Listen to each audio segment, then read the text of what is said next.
Bisogna che ogni nostro concittadino che ha acquistato un mezzo dal 2005 indietro deve guardarsi e controllarsi il suo libretto. Macchine ferme in garage, se irregolari, il mostro smog è inarrestabile, l'allerta è massima e i blocchi scattano. Il Veneto fa i conti con gli sforamenti di PM10 e con le misure urgenti da adottare. Venezia come Vicenza e Padova, a Treviso invece niente stop. È una polemica aperta con la regione. Ma partiamo dalla terraferma mestrina, dove anche stamane la sentenza è stata pessima. L'ARPA ci ha rinotificato lo sforamento anche oggi a rischio, chiamiamolo livello 2, no? Stop in 4 comuni dell'area metropolitana per oltre 20.000 veicoli. Stop dalle 8 alle 18 di tutti i giorni, sabato e domenica compresi, per i veicoli no cut, a benzina Euro 0 e Euro 1, a diesel Euro 1, 2 e 3 e dei motocicli a due tempi Euro 0.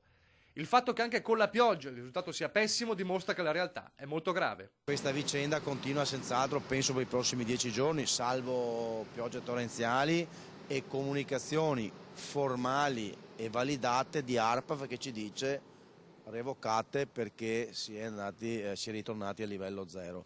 Blocco fino a Euro 3 anche a Padova. A Vicenza il comune fa scattare l'ordinanza che vieta la circolazione dei veicoli Euro 3 diesel nella zona rossa, quella più centrale, e degli Euro 2 diesel in quella gialla.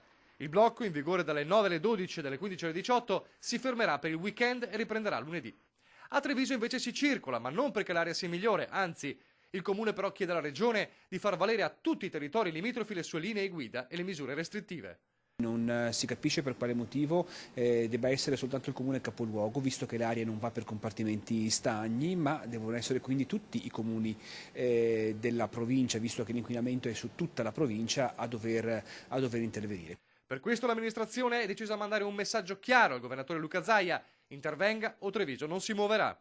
Il sindaco rientra domani, scriverà una lettera al governatore Zaia e siamo sicuri che il governatore risponderà a breve giro di posta.